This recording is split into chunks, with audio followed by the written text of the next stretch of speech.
ชยันตุโพธิยามุเลสักยานังนันทิวัตโนวังตวังวิชัยโยโหหิชัยยาสุชัยมังคะเลอปราปันลังเกสีเสปัทวิปุคาเรอภิเสเกสาปัมบุญอาคาปาโตปโมดติสุนาคาตังสุมังคลังสุปาปาตังทิตังสุขันโนสุโมโหตัวจะสุยิทังพรหมจาริสุบตังกายกรรมังวาจากรรมัง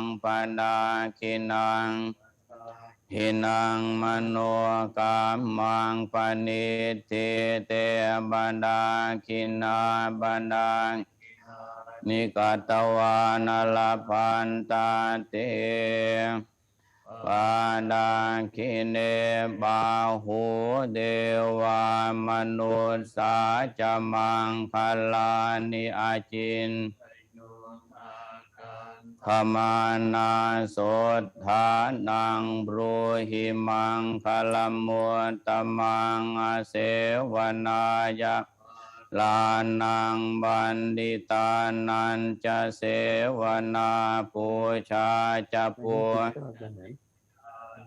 เอตัมมังคลมุตตมังบุทธาสโลกธรรมเมหิจินยาสนกาปฏิยาโสกังวิราชังเขมังเอตัมคลมุตตมังเอตานิสานิกตวานาสาปัตปราชิตาสาปัตตโสทิงขาจันติตันสังมังคลมุตตมันติมภวตุพมังคลังรักขันตุสัพพเดวตาสัพพบุตรนุภาเวนัสนาโสทิภวันตุเตภวตุสัพพมังตุสัมปเนวตาสัมปสังฆานุภาเวนัสนาโสภวันตุเตภวตุสัพพมังราคันตุสัมปเนวตาสัมปสังฆานุภาเวนัสนาโสทิภวันตุเต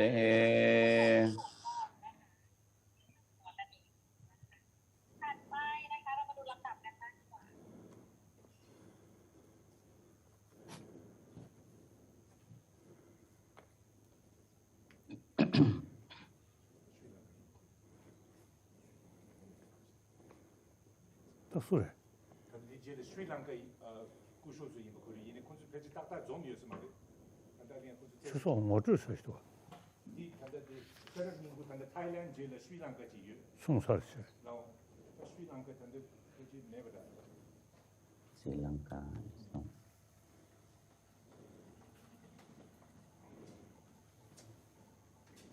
단데 신의 정도도 스리 랑카.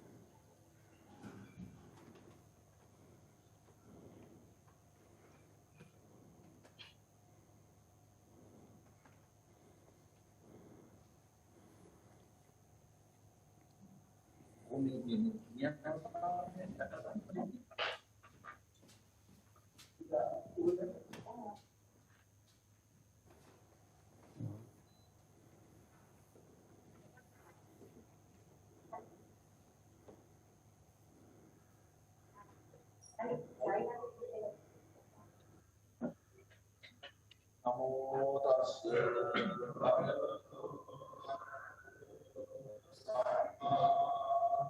Buddhadasa Namo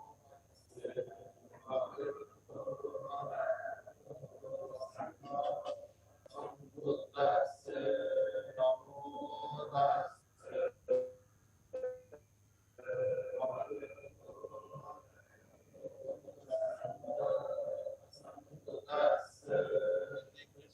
Thank you.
A great sadhu for a short recitation of Pali Sutta chanting by venerable members of the community of Sangha from Thailand and venerable members of the community of Sangha from Asgiriya Temple, Kandy from Sri Lanka.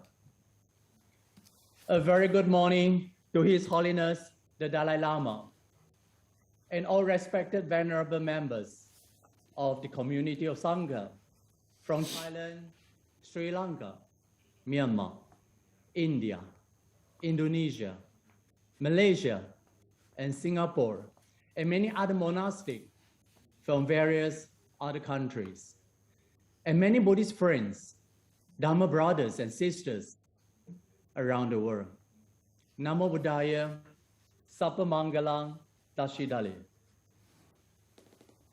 A very warm welcome to a 2 days teaching program by His Holiness the Dalai Lama on Maha Satipatthana Sutta. Today, 17th of December 2021, is the first day of teaching program. I'm Dhammapala, a Theravada monk from Malaysia. I'm the moderator for today's teaching program. We are absolutely delighted and honored to be blessed by His Holiness on the teaching of this very important suttas called Maha Satipatthana Suttas. We are very grateful for His Holiness, for His compassionate presence online, teaching the Maha Satipatthana Suttas for the benefits and happiness of many. In Pali, Bahujana Sukhaya, Bahujana Hitaya. The format of this 1-hour teaching program will be mainly the teaching by His Holiness and followed by question and answer from the floor. Indeed, this is the precious moment for us to learn from the great teacher, His Holiness, the Dalai Lama. The Buddha says in the Mangala Suttas, associating with the wise is a great blessing. Panditanang cha sevanang etang mangala muttamam.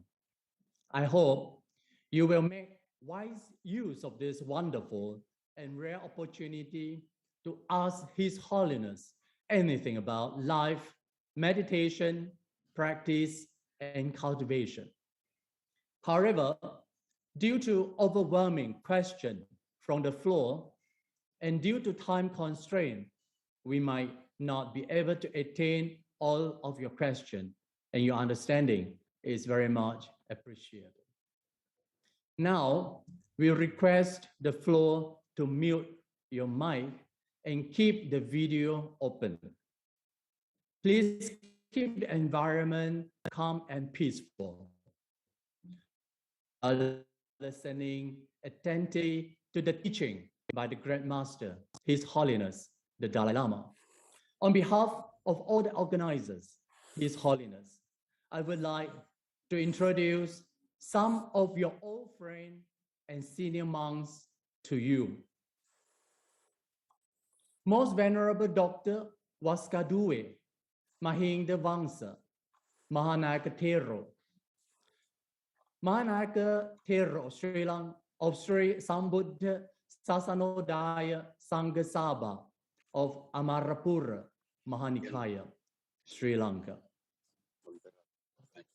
Most Venerable Nyangoda, Vijita Siri, Anu Nayake Thero, Anu Nayake of Mawalta chapter of Siang Mahanikaya, Sri Lanka.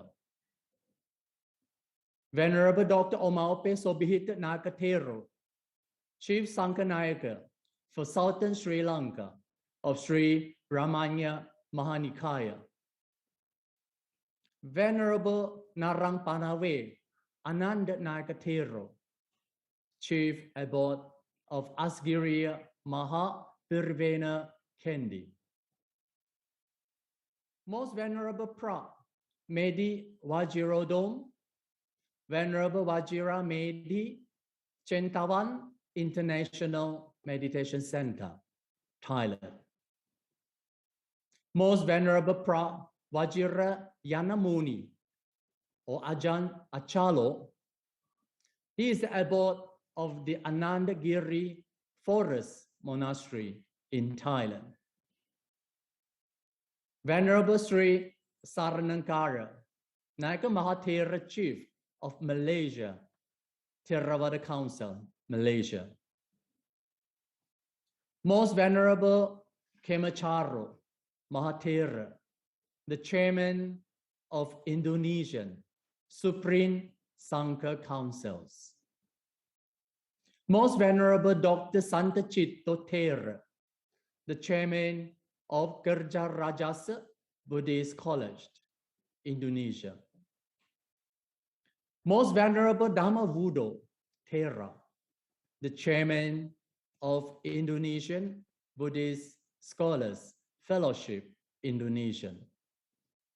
And the last one, Venerable Dr. Dhammapiya Mahathero, Secretary General, International Buddhist Confederation, India. Without further ado, we shall invite Chief Venerable Bodhi Nandamuni to give a welcome speech. Bodhi Nandamuni is the Chief Abbot of Wat Pa Buddhagaya Temple in Bodh Gaya. Bante, please unmute your mic, please. Kangri Rawe Korwe Singkamdir. Pendang Dewa Malu Chung Vene, Chenre Sik Wang Tensing Kya Soyi, Sabe Sithe Badu Tenchur Jik. Good morning, Your Holiness. It's my privilege and honor to see you again. Thank you very much for choosing this wonderful, precious teaching, Maha Satipatthana Sutta, which one of the main practice in Theravada countries and core teaching of Lord Buddha. The Buddha himself says, this is the one and only way to get liberation.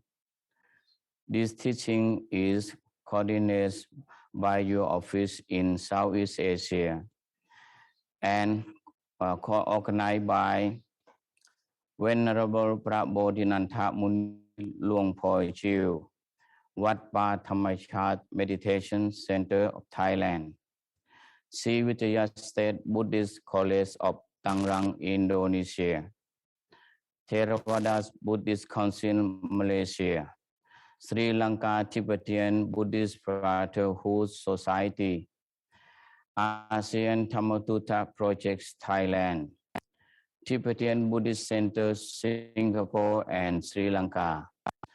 On behalf of all the organizers,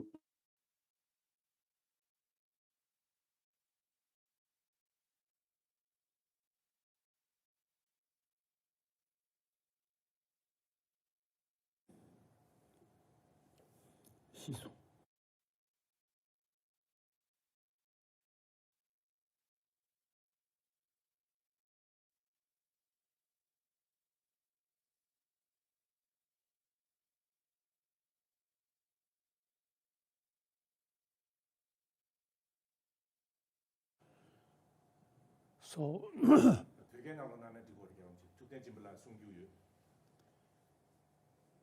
now can I start my talk?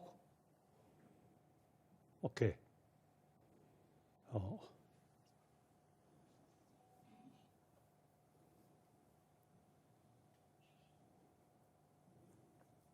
Nara namjuni So I recite this verse daily from just Tsongkhapa's praise to the Buddha for teaching dependent origination. Towards the end,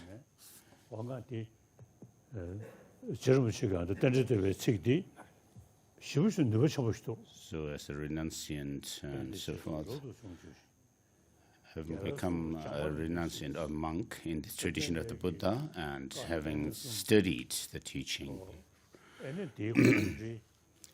extensively, as well as the commentarial treatises, I have memorized the root text of the text, as well as received the commentary explanation from my late Vajradhara master. And so I do my best to, on the one hand, recite this text and also to integrate the teaching within myself in meditation, trying to develop single-pointed concentration. And mainly my practice is that of the meditation on emptiness and bodhicitta, the altruistic spirit of enlightenment. And so, with regard to bodhicitta, I do meditation on the basis of the practice on the basis of the profound lineage of and also the blessing lineage, which is to talking about the equaling and exchanging self and others, that system of generating bodhicitta.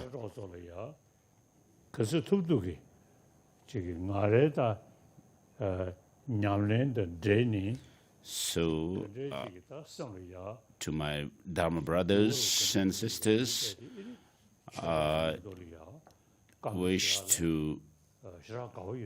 I'm honored and I feel very happy to be able to discuss and share my own experience of the Dharma with you.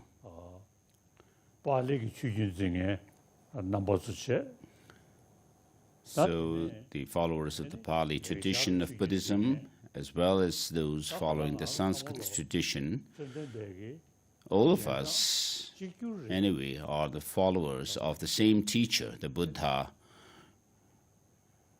The different philosophical views within the Buddhist tradition, even during that time, regarding that, even during the time of the Buddha himself, there were different schools of philosophy, such as the 18 sub-schools within the Vaibhashika, and also in the Sautrantika, Chittamatra and Madhyamaka philosophical schools. Within them there are sub-schools. So in any case, the Buddha himself has said, O bhikshus and scholars, just as the gold is tested by rubbing and cutting, likewise you should examine my teaching thoroughly and not accept my teaching on the basis of the faith alone. So the Buddha had said that.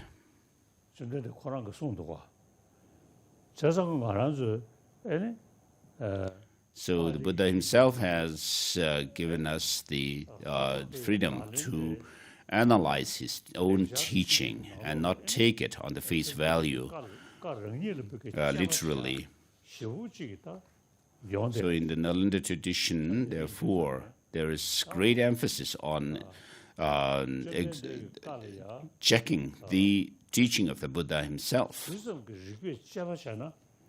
So the more you analyze through rational approach the teaching of the Buddha, the greater, the more certainty you gain.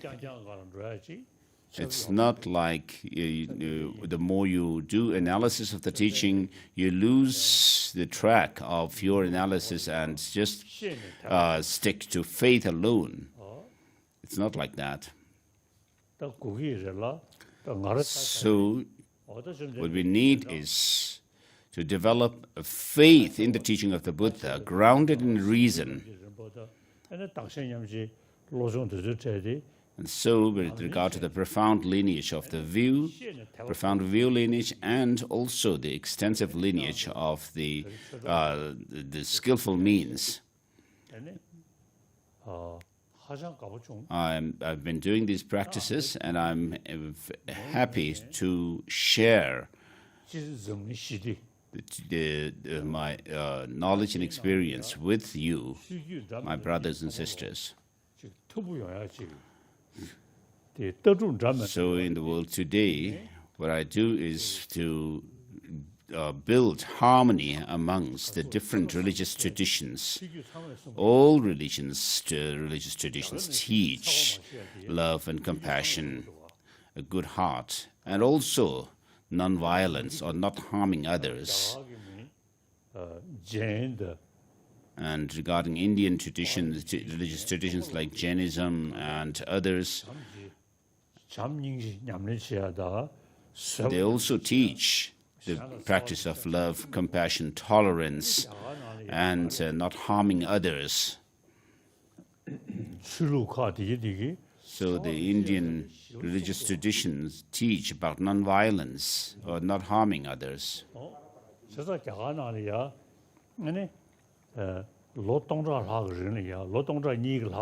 Also, for over 2,000 years in India, the practice of non-violence and ahimsa, or ahimsa and karuna, have been practiced for over 3,000 years.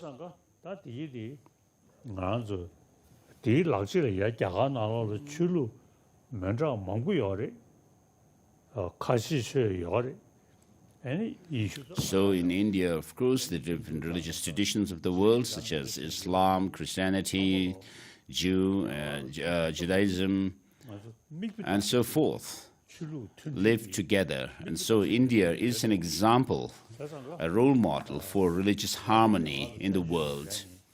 Since I came into exile in India as a refugee, the practice of nonviolence and religious harmony, I found it to be excellent in India,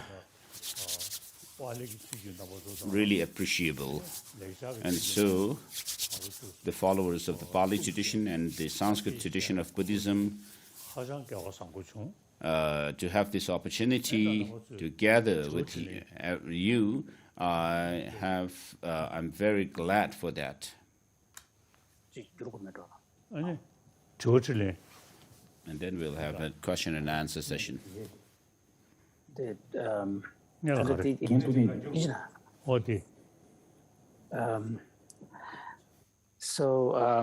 It's a great joy for me to have this opportunity to be with you all, venerable Sangha members, and we are all students of one and the same teacher, Lord Buddha. In my own case, every day, every morning when I get up, I recite a particular stanza which was composed by the 14th century Tibetan master Tsongkhapa. And that stanza, 4-line stanza, captures something that is very dear to my heart and also shows the level of devotion on the part of practitioners like myself towards the Buddha. And the stanza says that having taken the monastic vows as the basis for my practice, and also having engaged in the study of the great teachings of the Buddha and other masters, and then having implemented these, put these into practice through, yogic practices, I have developed this devotion and faith towards you, the great teacher, referring to the Buddha. So this really is a stanza that is very dear to my heart, and also I personally identify with the sentiments expressed in these 4 lines very deeply. I've had the privilege to be able to take the monastic vows when I was very young, and which thus establishing the basis for the foundation morality practice.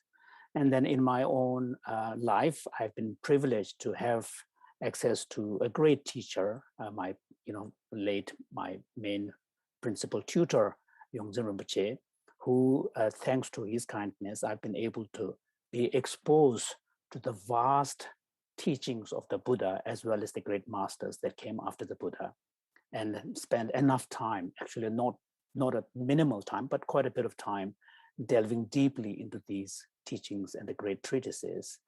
And thanks also to having the opportunity to engage deeply in the practice so that I can implement what I have learned.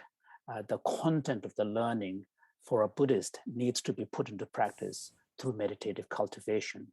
And in my own personal practice, of course, on the basis of morality, one of the important practices is the cultivation of single-pointedness of mind, which is the concentration and shamatha. And because the concentration and the shamatha practice allows us to be able to have some ability to apply our mind in a focused way. So that's really a key part of the practice. And then with that kind of mental technique, the main focus really is, in my own personal case, cultivation of bodhicitta, the altruistic intention to attain Buddhahood for the benefit of all beings, grounded in universal compassion. This is an important teachings coming from what in the Tibetan tradition we call the lineage of the profound, lineage of the vast practices. And then the second focus of my practice is the teaching on shunyata, emptiness, which is really understanding of the deeper nature of reality. And this set of teachings is referred to as teachings coming from the lineage of profound view. And then the third lineage, main focus is the teachings coming from Shantideva, focused particularly on altruistic intention, equalizing self and others, and exchanging self and others, and expanding one's altruistic orientation of the heart. So these three are my main focus of cultivation.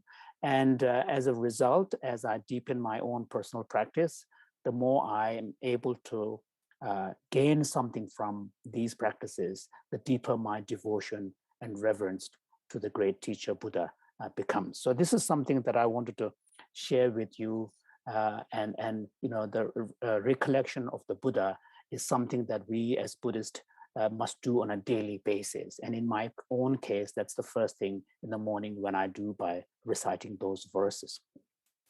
So of course, Buddha's, when we talk about the Buddha's teachings and the tradition that came from the Buddha, broadly one can say there is the Pali tradition and there is the Sanskrit tradition. And the Sanskrit tradition is the tradition that really remained and embodied in what came to be known as the Nalanda tradition of the great masters. And the Pali tradition is very well represented in this congregation today. And so when it comes to the philosophical views, we have to admit that there is a diversity of views in the teachings of the Buddha. Even in the history of the Buddhism, we know, for example, there is the emergence of what is called the 18 great schools, from the teachings of the Buddha. And these, each of these schools maintain a slightly different philosophical view. And then within India, if you look at the philosophical history, there is the Vaibhashika, Sutrantika, Chitramatra, mind-only school, and the Madhyamaka. So all of these diverged philosophical views really emerged. And in fact, strictly from a historical point of view, it would make sense, because Buddha did not teach just one teaching for everybody. So, and that's why, there is in fact a statement attributed to the Buddha, where the Buddha says that just as a goldsmith would test the quality of the gold by rubbing, cutting, and burning, in the same manner, you should examine my statements, the words I have uttered, and accept them on the basis of your understanding, not out of pure devotion.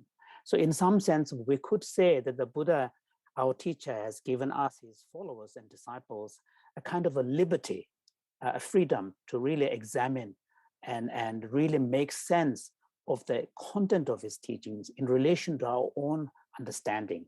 And it is because of this, there historically, particularly in the Nalanda tradition, there emerged a great diversity of interpretation of the Buddha's teachings, to the point where distinction is drawn between the provisional nature of some of the teachings and the definitive meaning of some of the teachings.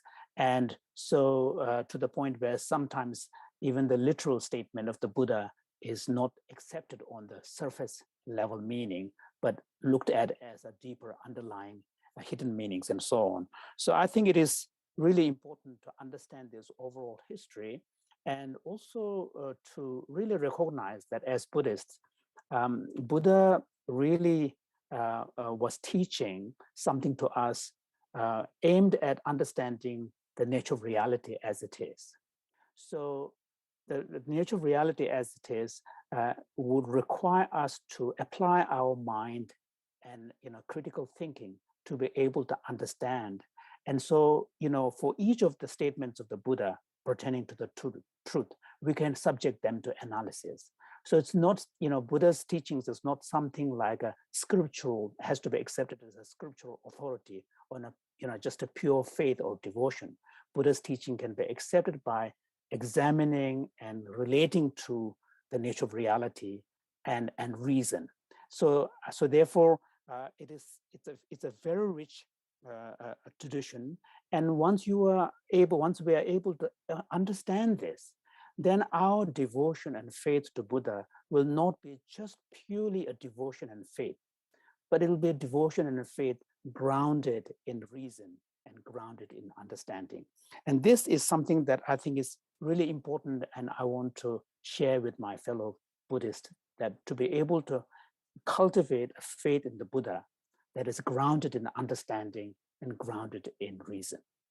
So this is something that is important. And of course, today we're living in a very pluralistic world. And in this world, the fact is there is a multiplicity of different spiritual traditions. And all of these spiritual traditions, we have to understand the place of Buddhism in the context of this plurality of world spiritual traditions. And as Buddhists and followers of the Buddha, we need to be able to identify with fellow spiritual practitioners and sometimes, sort of unite in where we can see commonality. For example, when we look at the ethical teachings of all the great spiritual traditions, there is a convergence on emphasis on cultivation of good heart, compassion, and avoidance of harm. So these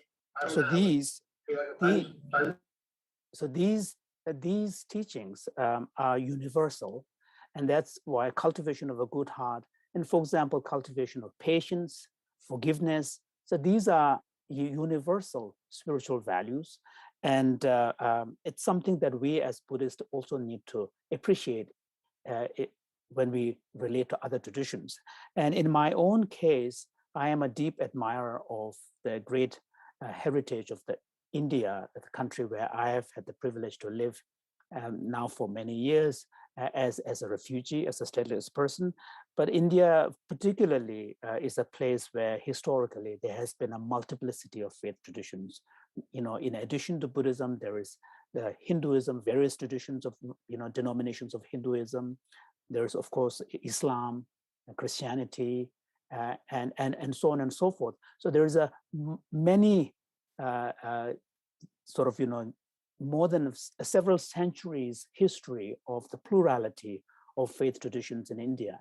And because of this, India has been able to really promote this idea of plurality, acceptance of the plurality of spiritual traditions.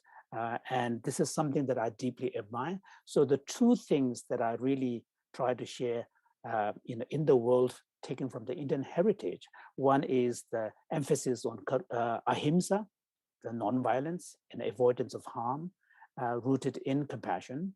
And then the second one is, an explicit adoption of plurality of faith traditions. So these are two important heritage of India, which I really try to share more widely.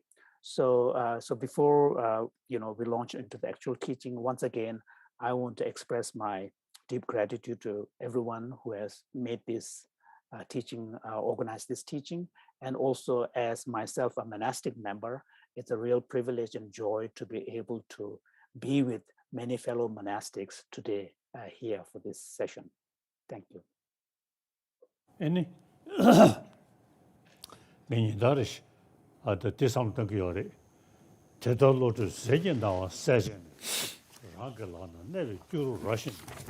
Soon did a Molu, then a Kemabor, Tode. This is a verse from the Madhyamaka Avatara, verse chapter 6, verse 224, 225, 226.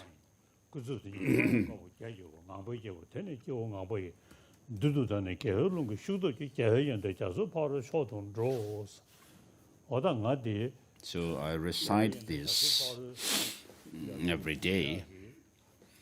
And at the end of this quotation,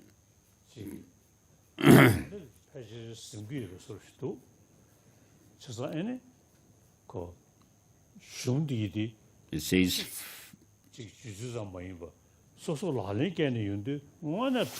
and like the king of swans soaring ahead of the accomplished swans with white wings of conventional ultimate truth, spread wide, propelled by the powerful winds of virtue, the Bodhisattva world, cruise to the excellent far shore, the oceanic qualities of the conquerors. So, of course, though I do not have the strong wings to do that. On my part, given my dedication to personal practice, there's a passage from the 7th century Indian master Sanskrit is entering the middle way towards the end, concluding part of that text, where he talks about how, on the basis of cultivation of compassion on the one side and wisdom of emptiness, understanding the nature of reality on the other, wisdom and compassion, and he compares these two to the two wings of a bird that is, flying across the space to, travel towards the other shore, which is the attainment of Buddhahood, liberation. So it's a poetic sort of articulation of the author's aspiration to attain Buddhahood. And on my part, I find these verses very deeply meaningful. And as much as possible, I strive on the path. And one thing that I can say is that, if you make the commitment not to leave what you have learned just as intellectual knowledge of, Dharma, but in fact implement them into your own personal life by relating to your own mindset, own way of thinking, on your own state of mind, then we can really see a transformation, a change in ourselves.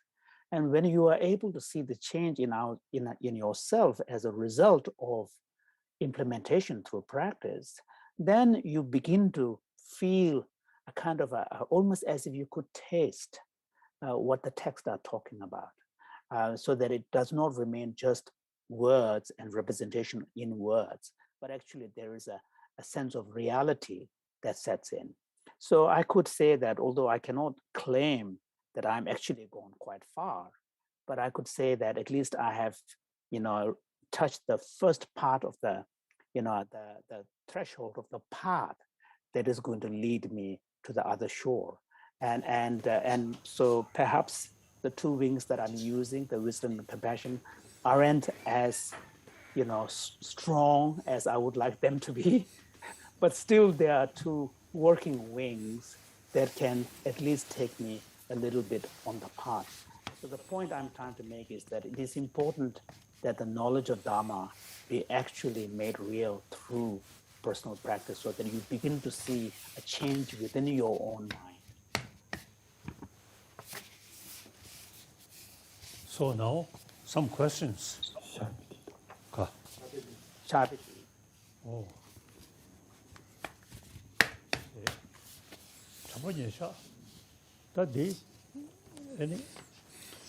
So, with regard to this text,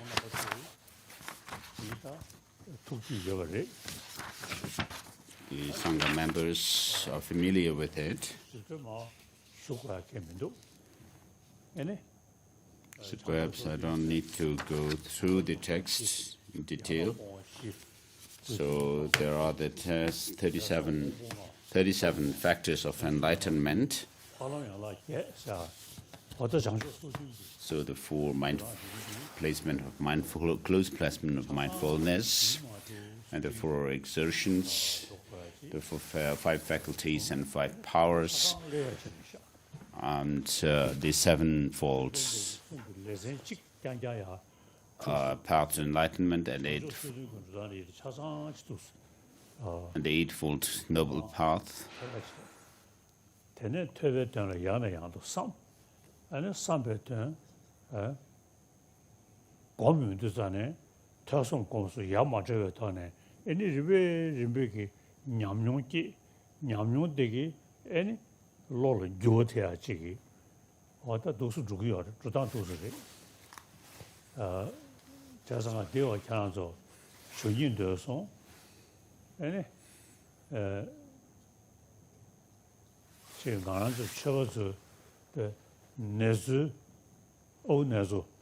내수 뭐니 잡는 시제니 그 그게 책상 셔셔 많이 붙여 그 간다 유딩을 자니 다 뒤내니 상다지 제인도 자네 그나 동력이 따와 사기 식지이네 그 냠뇨 영역이 된주기 대권이 슬라이드 자네 지곧 즉 서버로 차는 것도 와 그 섬나로를 구조돼야 하시도가 셰 Dendregi Pika Yamyonshin Kemana, and Dinjung Tekona Nisla, what the Umobe, and Tumo with Tawa Chade Yor, Sobsha Yor, Stars Moto, Dikim Duga.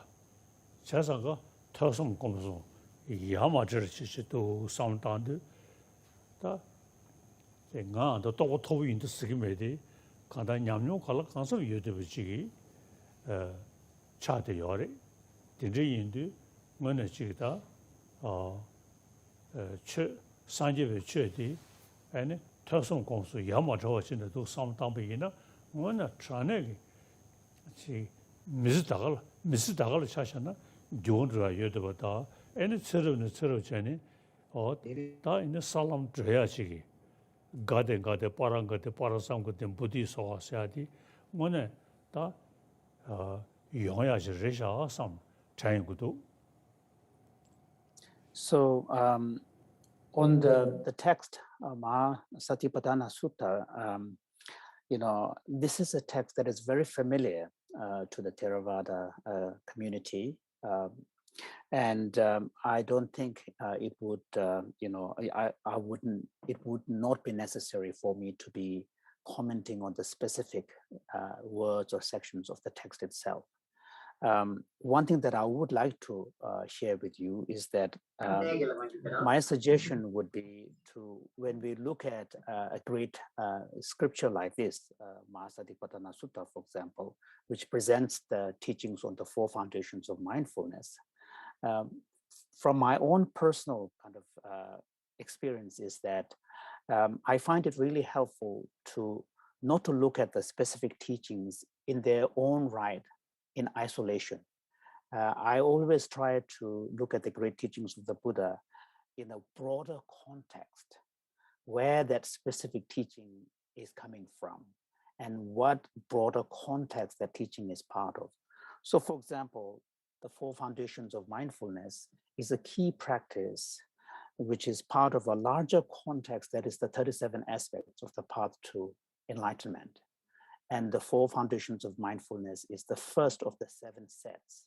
So you have the 4 endeavors, 5 faculties, 5 powers, the 4 limbs for concentration practice, and then you have 7 limbs of mindfulness, enlightenment, 7 factors of enlightenment, and 8-fold noble path. So it's important to, even in relation to a practice of, say, 4 foundations of mindfulness, to be able to, first of all, understand it in the broader context of the 37 aspects of the path to enlightenment, which really presents the whole map of the path to enlightenment. So that, I think, is really helpful. And the other one is to really make a broader comment about generally what Dhamma practice entails.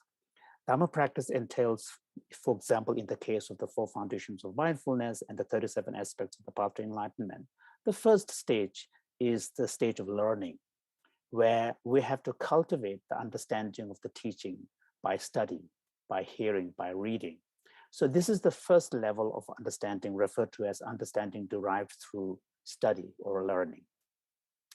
The second thing is, now based on what we have studied and learned, we need to now contemplate on it constantly. And so this second stage is more like processing what we have studied, what we have learned, internalizing it. And so this second level is referred to as understanding derived through critical reflection or contemplation. So this is the second level. And the third is then whatever we have understood and comprehended and processed, we then need to meditatively cultivate it, reinforce it. So the third level of understanding is the understanding derived through meditation. So in an ideal world, we should not do them one at a time. In an ideal world, we should do them in an integrated manner. So even when you are studying, you keep contemplating upon it and then immediately practice it. So if we are able to approach using the integration of study, contemplation, and meditative cultivation, then we will really begin to see a change. So what happens is that when we are able to use this kind of approach, then automatically we'll be doing this by relating to our own personal experience. So your Dharma practice does not become talking about something out there in the outside world. Your Dharma practice becomes something about your experience, your state of mind. So once you're able to relate the Dharma teachings from your own state of mind, then we really begin to see a deepening of our own conviction and ascertainment. And through understanding, conviction, and ascertainment, reinforced through constant cultivation, then we really begin to see a change in ourselves. So this is something that I, as an elder member of the Sangha who has done some practice, can share with you, or from my own personal experience, that through this kind of approach, we can really see a change in ourselves, in our mind.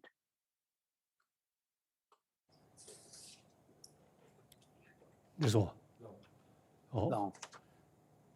Shanata, Kanda Chanshu Sam, Gunduzane, so Juju, the Shivu Saburisha,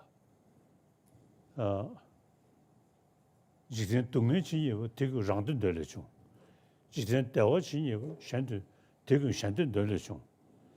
Dr. Shenji Tunga, the Yanda or Machana, Sanja Yutu Mirujo, Koana, Dawame. Te Jonge Gunse, Chanshu Sam, Dashane, then Dawan Roll, some sushi, Gilu, Sa, Oda, Juju, Sigdi, never show Shushua. Netting Yinare, some Dante, Shushu Shabushto. So, Daranashiki Tungni, Diaqualia, Kandus, let's see this triangle. Kandus, Chivonum, Transition, Dansheva, Tini Kala, Java, Yetamo, go.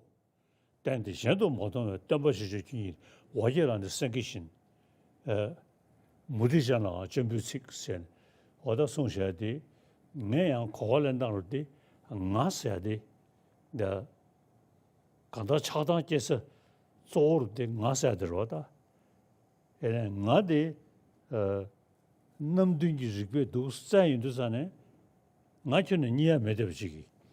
Cha Yundu, Chechen, any Chada Gea, Shishingako, any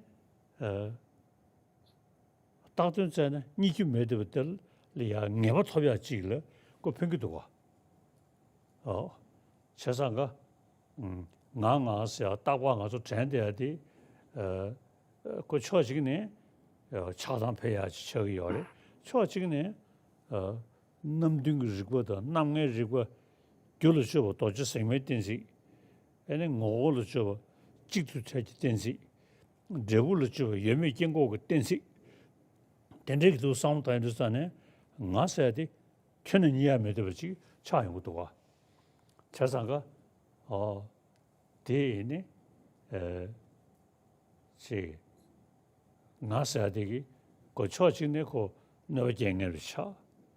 Charging, Kotungi, Tawa Sang Hoyagi, Kopiki, Shimuro Chai Machigi. Oh, this sound, I mean, that's something here. Those. So, sorry, earlier I forgot something. So to conclude, His Holiness was saying that when we are able to truly gain something as a result of our own personal experience, then even when the specific words related to a particular teaching is heard, you have a different kind of feeling when you hear the words. For example, say when we talk about the dependent origination, pratitya samuppada, or for the Tibetan Buddhist, the teaching on emptiness. So when you hear the word dependent origination, pratitya samuppada, if you don't have a deeper practice, then the words just remain words. And then maybe you will have some intellectual understanding that it is an important part of Buddhist teaching or Buddhist philosophy. But beyond that, there is no real emotion on your part. Whereas if you have done some serious practice yourself, then even when you hear the word, like pratitya samuppada or shunyata, the word will have a qualitatively different sensibility for you. the word becomes rich, the word becomes pregnant, word becomes poignant. So there is a kind of your relationship with the word also changes. So to continue, alongside my own other practices, as I mentioned before, I'm also a great admirer of the 8th century Indian Buddhist master Shantideva. And Shantideva's teaching, particularly on cultivation of our heart, moving towards a more altruistic orientation, is a powerful one. And there are passages, for example, he says that if one is not able to exchange at a deep level, self and others, let alone attainment of Buddhahood, even in this life, there will be no happiness, no real happiness. So then he says about, therefore, by overcoming any sense of weariness, one should ride this horse of altruistic intention and travel from one place of joy to another place of joy. What intelligent person wouldn't want to embark on such a journey? So those are really powerful words. He's really kind of conveying, and this is really, I find these words very powerful and try to sort of implement them in my own life. And similarly, for example, when in relation to the teaching on shunyata, emptiness, there is a passage in Tsongkhapa's line where he talks about how dependent origination is for the unenlightened and ignorant. It's the doorway through which we go to the lower realms, because we get attached, we grasp at it, and then we create negative karma and so on. But for the wise, the truth of dependent origination opens the door to liberation. So this is a very important passage. But for me, I use it slightly in a different way. For example, I try to bring up the notion of an I, and we all know that the thought I am, this aham kara, the thought I am is often the basis of many of the problems. This grasping at I, the grasping at self, is the basis of many of the negative emotions that arises. And then, I leads to, self-centeredness, which leads to grasping, which leads to kind of attachment and so on. But at the same time, the same notion of I can be used in a constructive way for a practitioner by examining the nature of it, by engaging into a critical inquiry. For example, in Chandrakirti's text, he uses what is called the sevenfold analysis of the self, whether the self is identical with the aggregates, whether the self is person is distinct from the aggregates, whether the self resides in the aggregates, whether the aggregates possess the self, whether it is the configuration of the aggregates, or whether it is the collection of the aggregates. So there's a sevenfold analysis. So when you apply the sevenfold analysis and search what exactly is this I that I'm referring to when I think of, that I'm thinking of, we will discover that it is unfindable.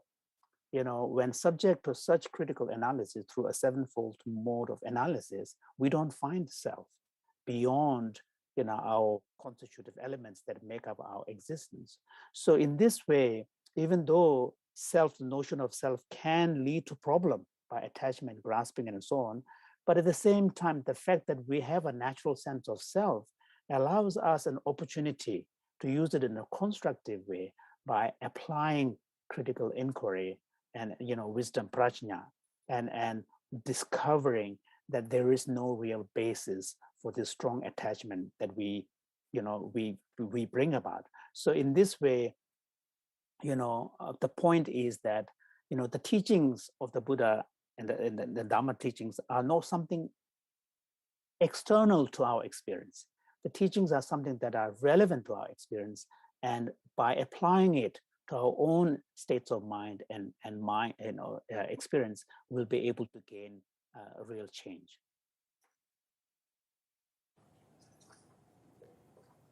Now some questions.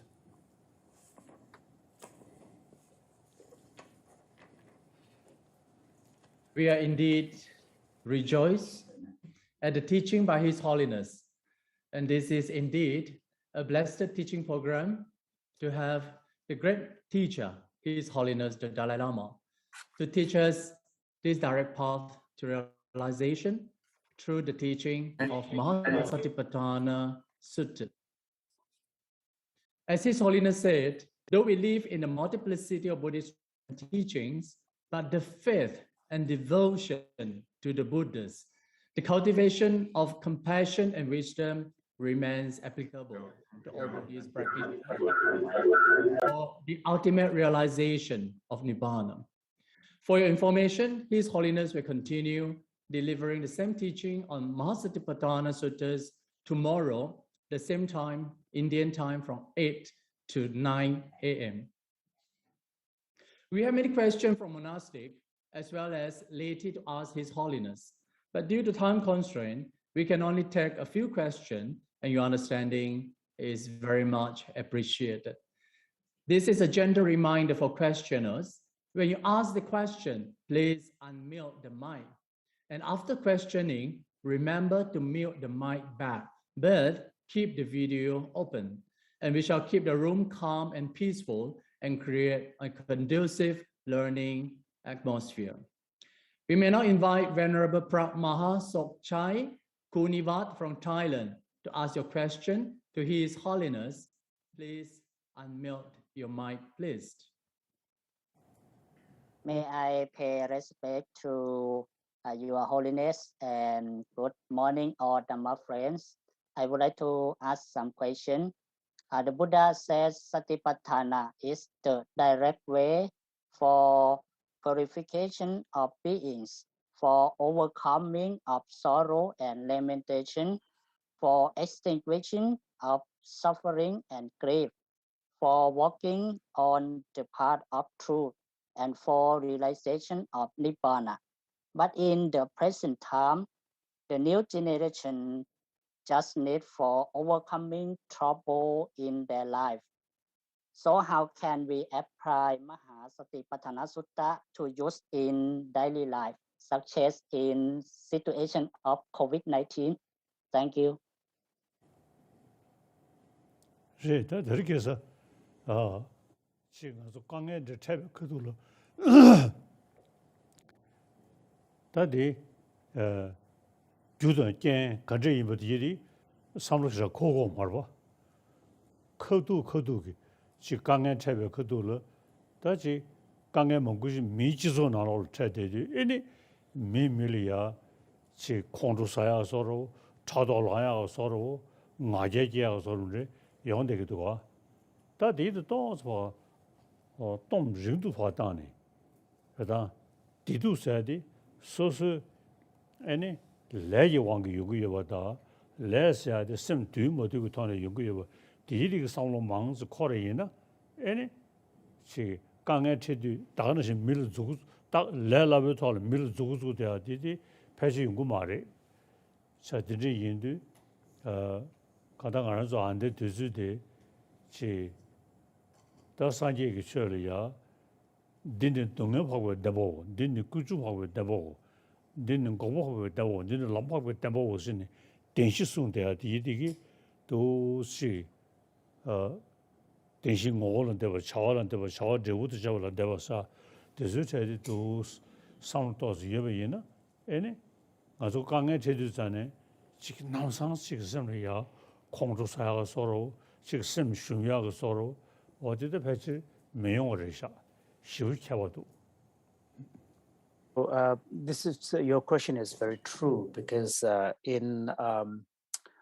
for most people, in their day-to-day life, when they encounter difficulties such as adverse situation, tragedy, and so on and so forth, very rarely people are able to, create the space to actually understand what are the causes and conditions behind the situation. People tend to choose an easy path, which is to immediately blame others and latch on to whatever conditions they think is responsible. And because many of the problems arise as part of our being in a society, our tendency would be immediately to blame someone else. And so here, there's a kind of for a lot of people, there's a natural tendency to immediately react and choose a shortcut and try to find someone to blame your problem at. So through practices such as through the Satipatthana teachings, and more broadly, the teachings on the Four Noble Truths that the Buddha has given, it can really make a difference, because one of the things that the Buddha's teaching in these texts, scriptures tell us, is the importance of contemplation, to observe, to reflect, so that you don't immediately react in an impulsive way. So when you observe and contemplate in a deeper way, you really begin to see the causes and conditions that are part of it. So that's why, for example, one of the basic teachings of the Buddha is that to a large extent, our suffering and happiness is a function of our state of mind. And to an extent, there's the karmic function of karma involved, but most importantly, our own suffering and happiness is determined by or influenced deeply by the state of mind we have. If we are able to create a more peaceful state of mind, it creates a space for joy and resilience and able to deal with difficult situations. But if our state of mind is disturbed and undisciplined, agitated, then it leads to more problem. So the state of mind, the happiness and suffering to a large extent is a consequence and function of our state of mind. So by paying attention, creating the space, it really makes a big difference. And here, the most important teachings for the Buddhist, from this broader perspective, is to cultivate an outlook that deeply takes into account the teachings of the Four Noble Truths. The Buddha said, this is the truth of suffering. This is the truth of the origin of suffering. This is the truth of the cessation of suffering. And this is the truth of the path that leads to the cessation of suffering. So in this, there is the most important teaching is the teaching on cause and effects, and encompassed in the Four Noble Truths. So when we are able to, deeply reflect and integrate these teachings, then we will be able to create a sort of an outlook, a state of mind, and an approach where we will not react in a kind of a immediately reactive manner. And when we are encountering a suffering or a tragedy, we wouldn't respond as if we are shocked that, how can this happen to me kind of thing.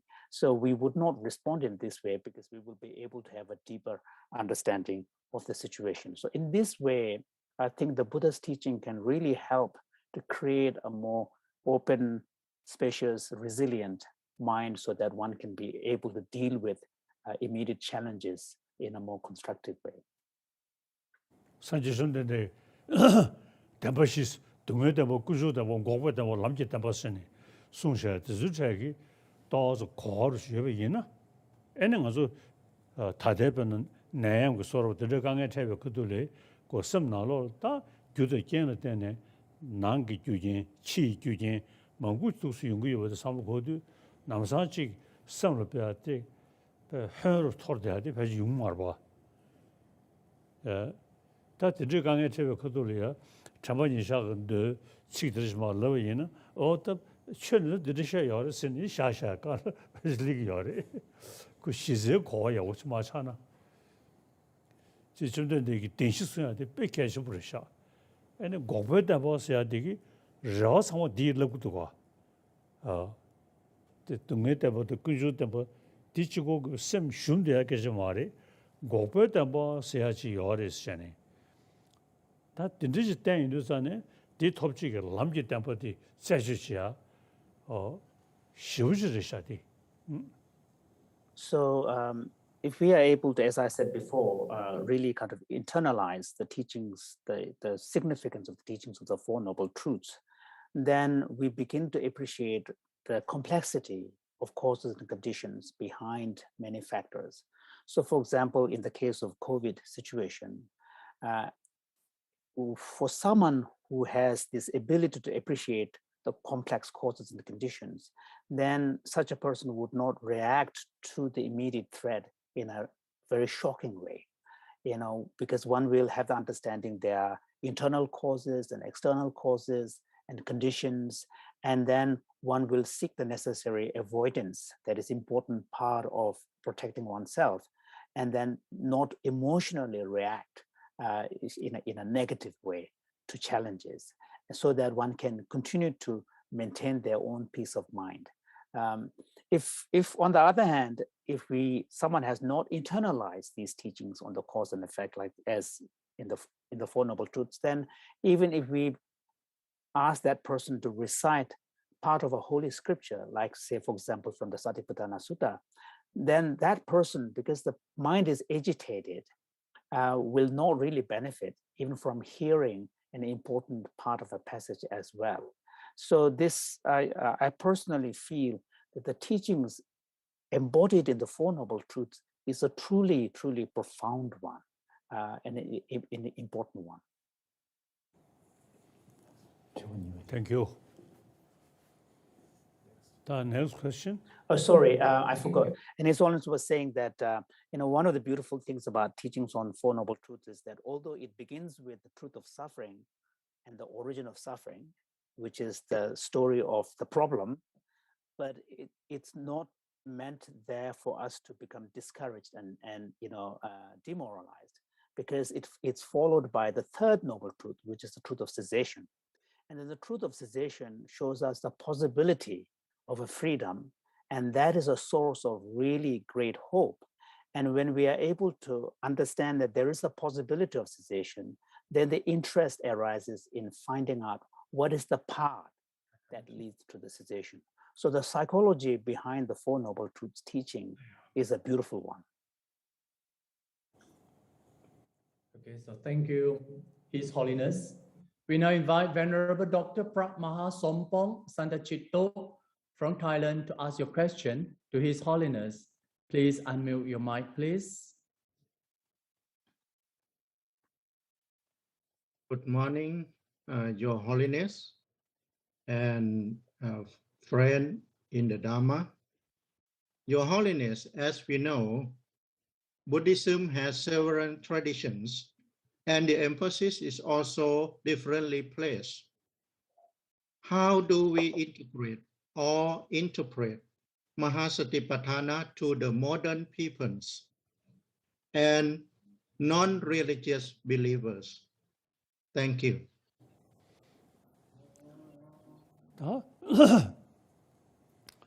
Sanjebe Chevachik Gune, and Samtana, the Jundendegi, any Denshi Shongoda, and a Parvatinim with Shongoda, and Lewa number Cheve Shongosa, the Regi, Jundendegi Ka, Dachamujori, the Zuche Dawes, Lo Zhonshe, Yu Dawes Yena, any Maranzoda, the number Nanzazu, she Shamu Sushi Dhammaduta, she Tulu Dhammaduta with the Rig, some Gutane, any, the Ngay Chuyu, the Kenzu Chuyu said to the Shayake Teomari. So then they get Denshi the Sambe Chu Sung Shava, the Yidi, Goroji, for Kor Jivina, any Cheta Mendoza, Shirashati, Manzu Chuda, any Kenzu Chusa. Yawacha Medevachigita, Sanjay Chava Nazar Data. What did it? That Delia in Chamanisha do that the Benada Nedi Tondia Jigdi Galonta, Kanshi Champan Yawar Shaka Shivun Didani, Simjan Nam, number Tabor Cheva, Nyangeda, Mangan Dumba Nam, Shigur Cheva.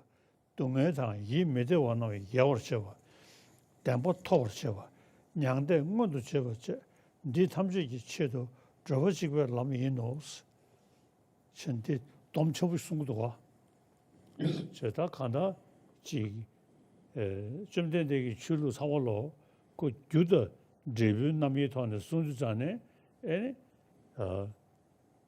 도균이체 아니 고람니체 denshi 쇼준 넘쳐버리셔.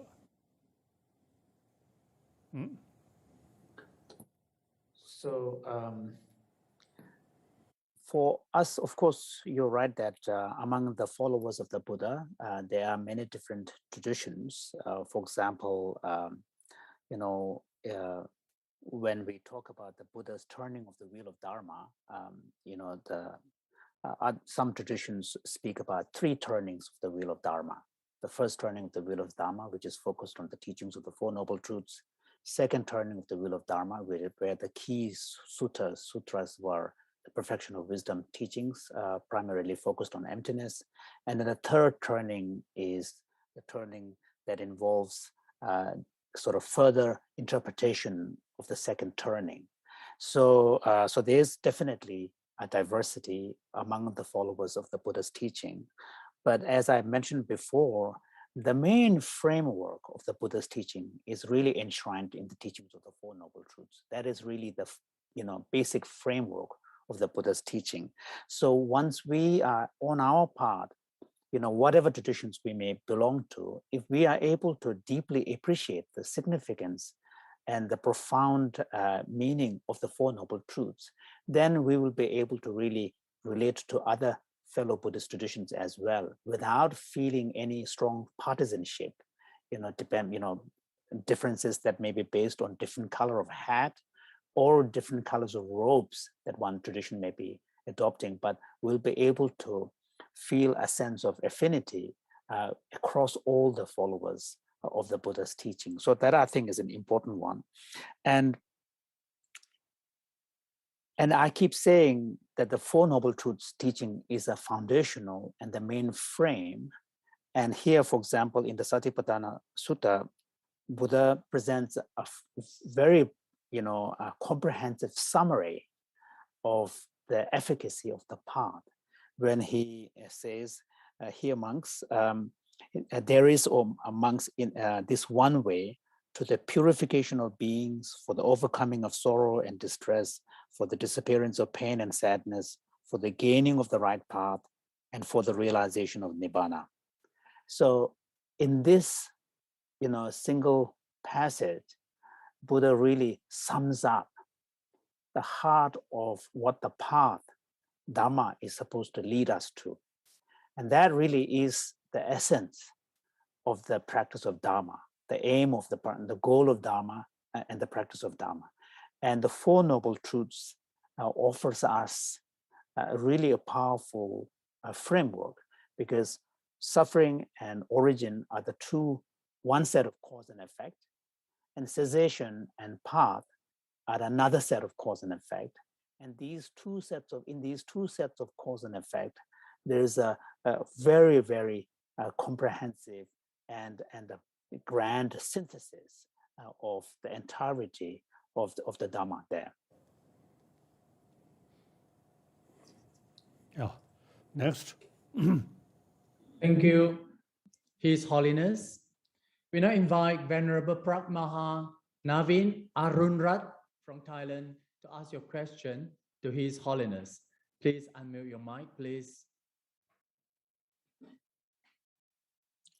Good morning. Respect to the Lord of Buddha, the Dhamma, the Sangha. Respect to His Holiness and all Dhamma friends. Today, I would like to ask His Holiness, what is different between Maha Satipatthana Sutta in Theravada and Mahayana? Thank you so much. 对我常不说人，我举没得，给你的带汤没用了，哎呢，心就吃没用，吃上个，哎呢，我普是得有的 I don't know, sorry. So to be honest, because the Maha Satipatthana Sutta was originally not translated into Tibetan, I have not had the chance to read it. So, I have to say that there's no, I haven't been able to compare. So my only response is, I don't know.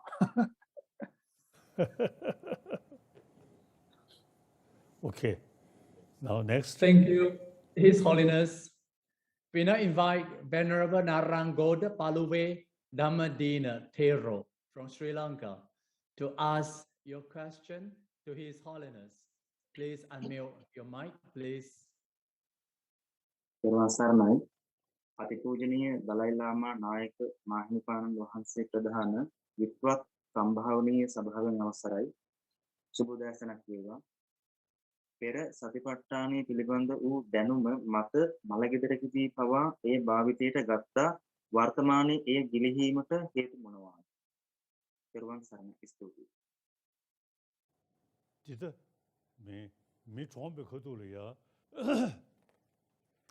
Panan Dotapani Shas or Ma, Chick Temperina, and something they sent to him, and a Sanje Chuggy.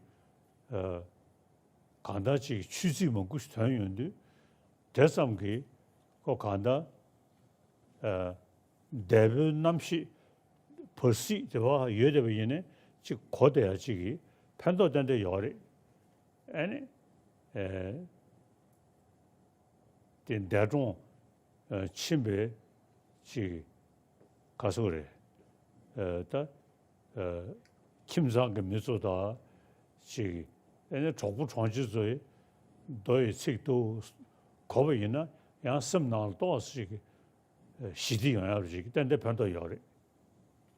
So definitely the practice of chanting suttas, sacred sutras like Maha Satipatthana Sutta as part of the funeral rite can be very beneficial.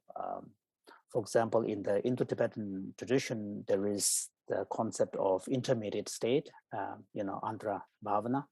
And during the intermediate state, the deceased, there is a chance that when family members, the loved ones, are thinking about the deceased and dedicated to the deceased well-being, a sutta is cited. And especially a great sutra like the Maha Satipatthana Sutta, will contain a lot of references to the Blessed One, our teacher Buddha, as well as many precious words from the sacred scripture. So there is a chance, there is a likelihood that the deceased consciousness, which may be there before connecting with the rebirth, has a chance to hear. And then more immediately, it will give an opportunity for the grieving family to be able to find some peace, because the focus will be on listening to the chanting of the sutta and being able to even pay some attention in the moment of grief to teachings like the Satipatthana Sutta will have a real immediate impact of creating some peace and comfort for the grieving family as well. So I think it is a really a good practice. To see what she's saying, Mundi Gisiba, any Percy, and Kare, Chisi, oh, oh, Chene order, any Kanda,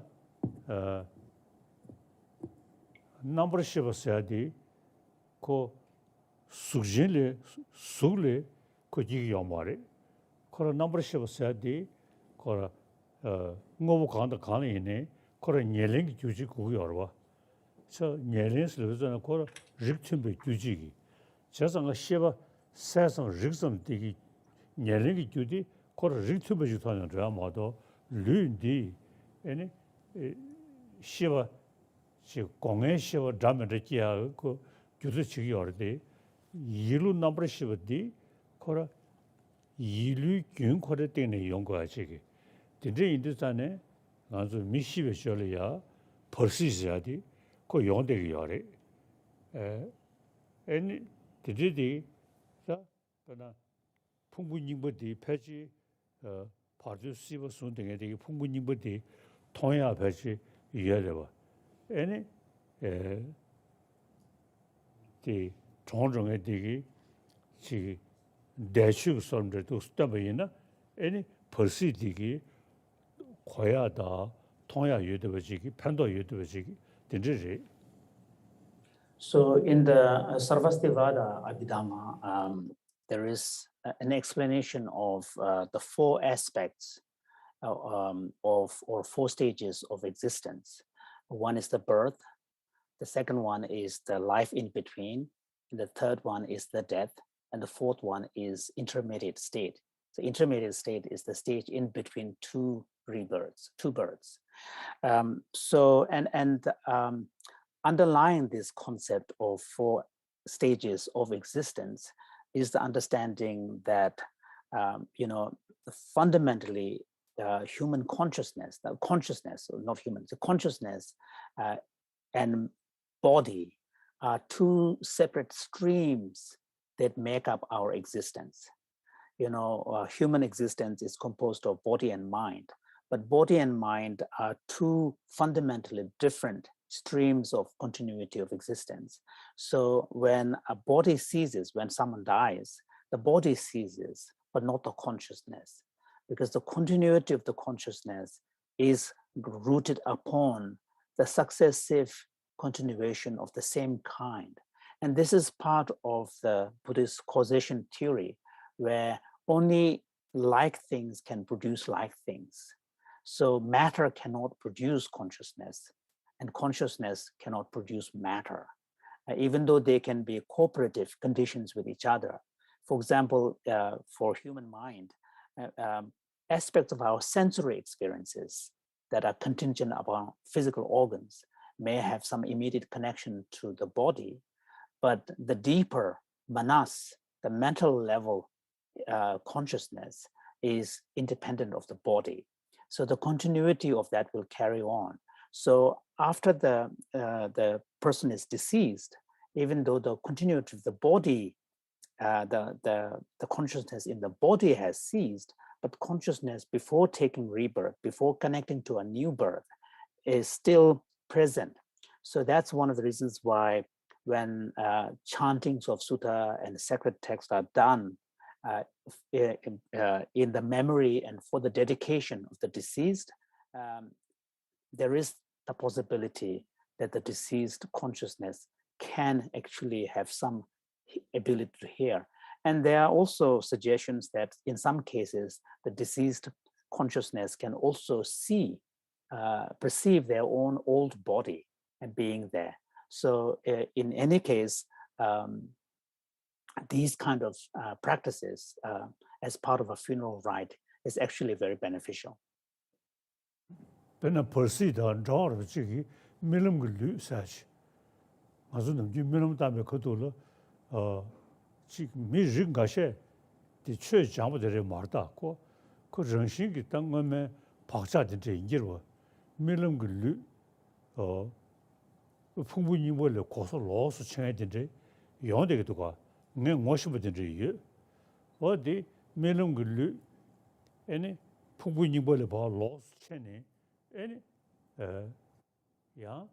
디 연용기 정보 침투도 가르치기 임즈제 매는 걸로 되게 통돼야 되는데 되게 모습이든지 게 시야죠 재산급변은 벌써 서로지 매는 걸로 써야 돼 도스코 술도 봐 튼체 어디는 신밀은 류디 그 풍부히 몰래 봐 아니 로스 체니 그 저되게 열어 어디를. So the concept of this intermediate state can be understood by way of an example of a phenomenon that is not that uncommon. And this phenomenon is what is referred to as the dream body. So there are a few individuals, it's not necessarily a consequence of some yogic high practice, advanced practice. For some individuals, it can happen naturally. But there are instances where individuals are able to maintain awareness by adopting a dream body. And they have this unique phenomenological experience of being able to actually observe things around in a dream body. And then later reported. So what is happening in the intermediate state is somewhat similar to this phenomenon of a dream body.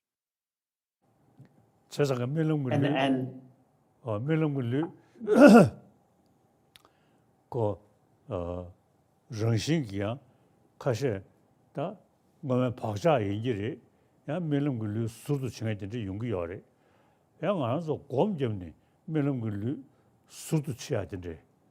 Chesa nge tsamu tsani ene melumgulu pa surtu pungbu nyingbo le los pa chene robotun tung marwa. Chesa nga melumgulu sungna soba chiya yakshu di peche diri shas. O setegi. So these phenomena in the cases where it naturally happens are not really a result of some advanced practice. Some people are able to do it, and then they report their phenomenological experience. But there are also practices which actually are called dream yoga, and the dream yoga, through dream yoga, some advanced yogis can actually consciously assume dream body and then actually have the phenomenon and the experience of that phenomena. So because of this, and I do know one or two individuals who actually have that capacity. So, and sometimes I joke saying that if someone can have that ability to adopt dream body, then this could be a very powerful way of, becoming a spy, because people, other than oneself, others cannot observe that dream body. It's very subjective and internal. So the person can still, being able to travel around. So it's the best form of spy could be someone who has that capacity of assuming dream body. Now next, that's how we know. Now next question. Thank you, His Holiness. We still remain two more questions. So we now invite Venerable Indu Ragari Vipasitero from Sri Lanka to ask your question to His Holiness. Please unmute your mic, please.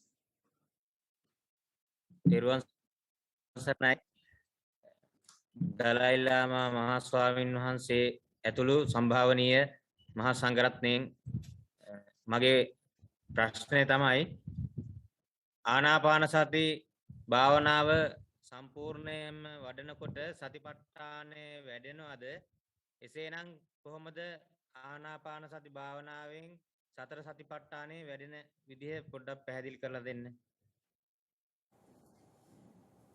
세상 거라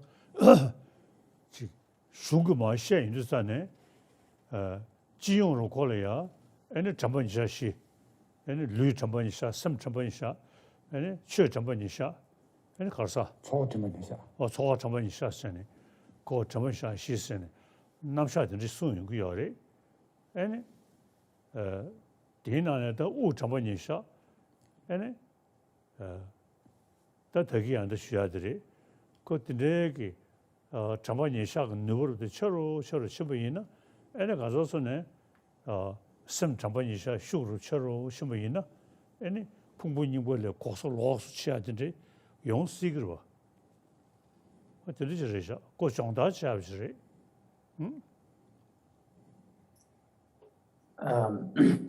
So the four foundations of mindfulness is a very well-known teaching where the cultivation of mindfulness is applied to four specific objects.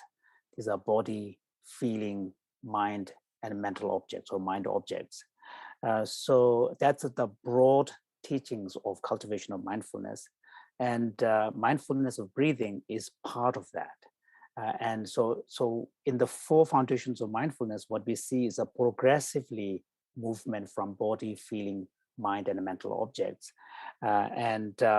So once one is able to deepen the ability to place one's mind and abide mindfully, beginning with body and so on, and especially in the context of in relation to mind, taking the third object, then one will be able to gain mastery over one's states of mind as well. To the point, some of these yogic abilities could be achieved as well, such as dream yoga. 알조다 아다 뇌슝네 세르랑게 야마레 나가 슝네 애니 시바 차라 먹고 숨고도가 산다딩 안서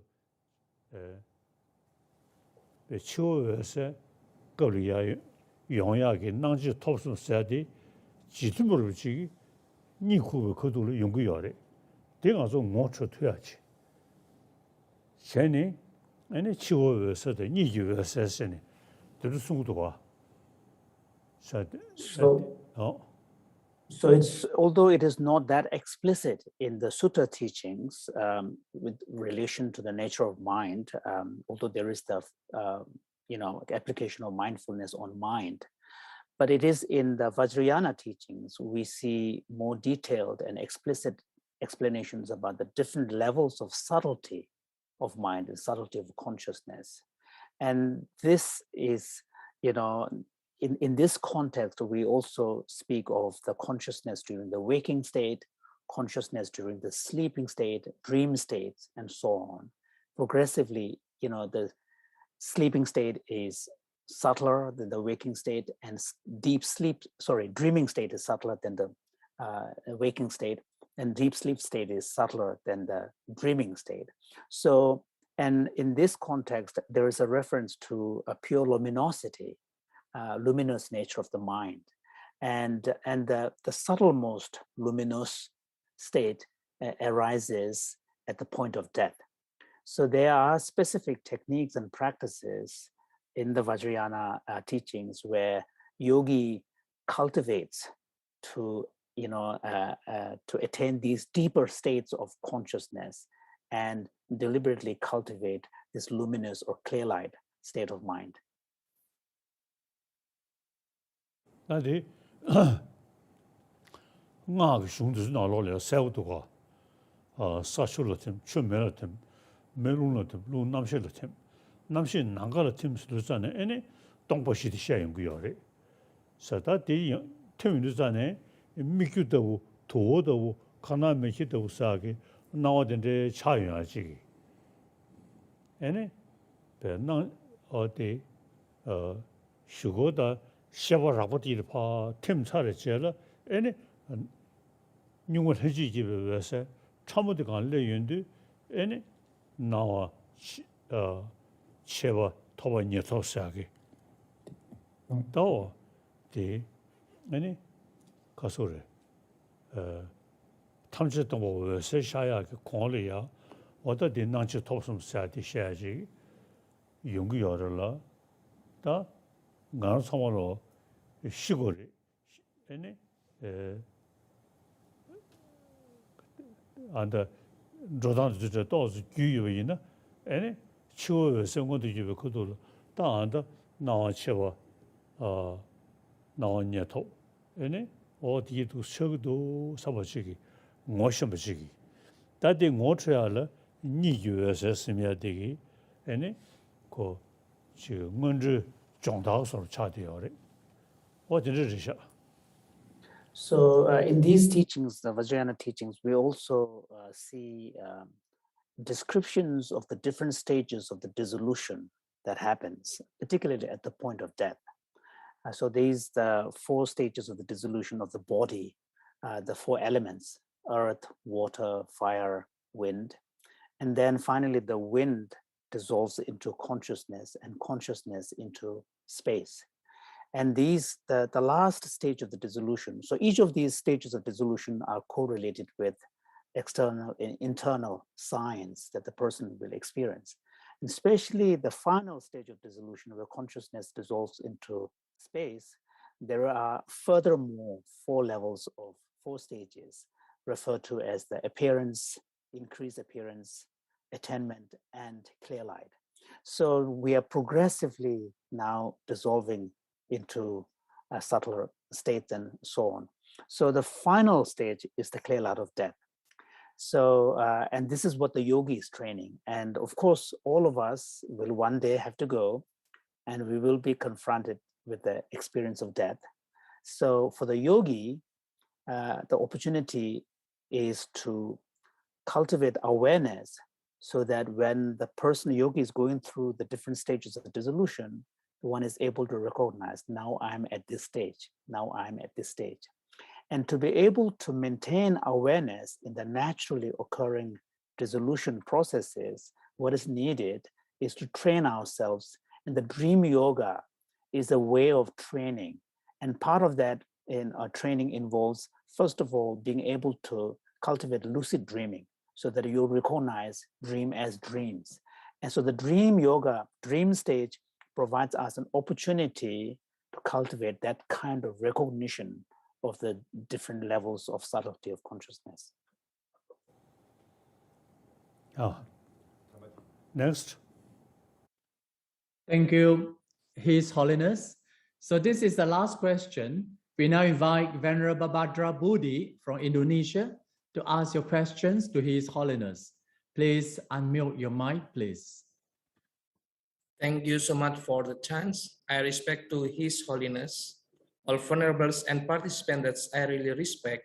I was very happy when listening the material about Satipatthana explained. But I have a unique question, what is the best way to train Satipatthana in our daily life as monk and members of Sangha itself? Thank you.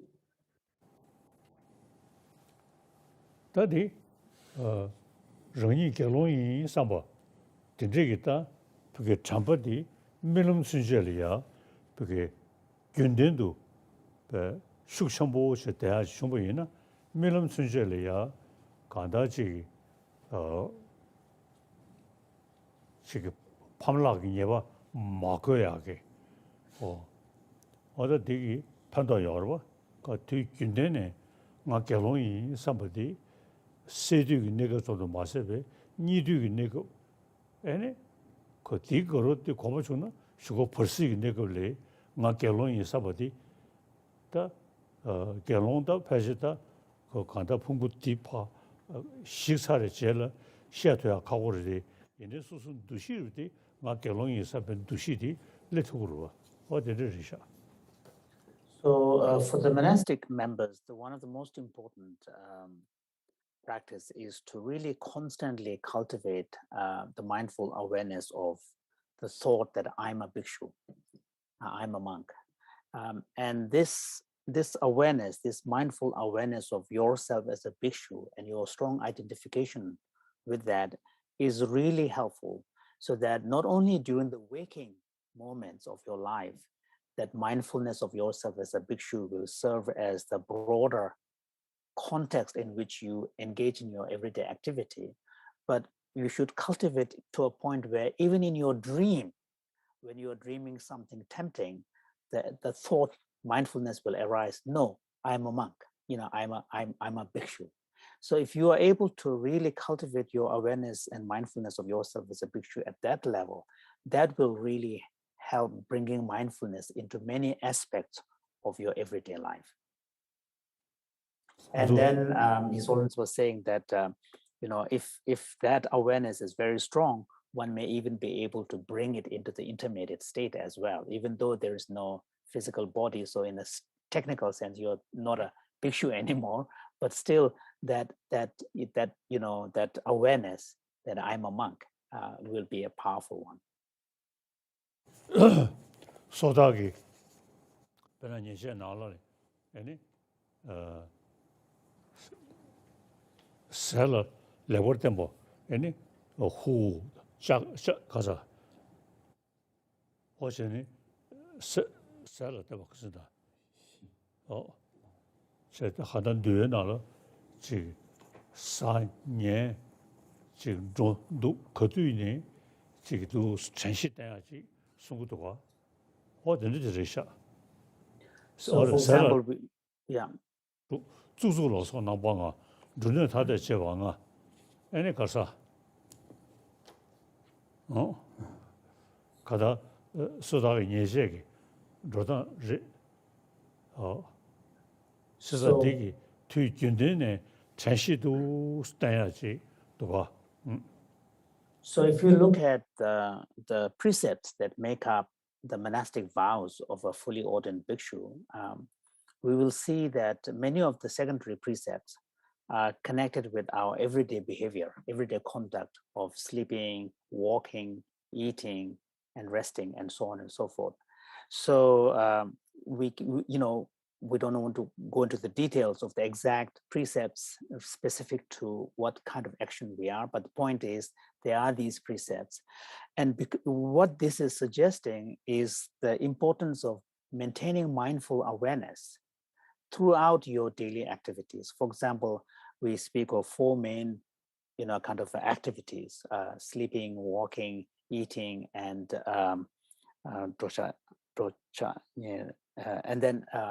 and then resting. So these 4 main activities, we are advised to bring both mindfulness as well as meta-awareness, or clear knowing, as it is translated sometimes, but meta-awareness, so that you bring mindfulness where you are maintaining your awareness, but there is also a secondary level of meta-awareness, so that you are able to monitor your own behavior. So this combination of mindfulness and clear knowing, or meta-awareness, is something that needs to be brought into everyday behavior and intention and thought. And that's one of the reasons why the monastic vows are so detailed. There are specific precepts pertaining to specific aspects of our activity. And what this emphasis shows us is the important role mindfulness and samprajñana, the clear awareness, really plays in our everyday life. Okay, next. That's awesome. Thank you. Thank you. His Holiness, we have come to an end of our Day 1 teaching program by His Holiness. Indeed, we have a wonderful and fruitful day for listening to the Dhamma talk at the right time and associating with the wise, the great teacher, and more importantly, irrespective of traditions and lineage and background that we are all coming from, His Holiness has shown us his living of an exemplary spiritual life, motivating us to walk the path of full realization. So let us join palm together to express our gratitude to the great masters, His Holiness, and of course, all audience worldwide online, and rejoice by saying 3 times in the Buddha's own word, Sadhu, Sadhu, Sadhu. So see you tomorrow, the same time. Sabbe sattva sukhita hontu. May all beings be well and happy. Sadhu, sadhu.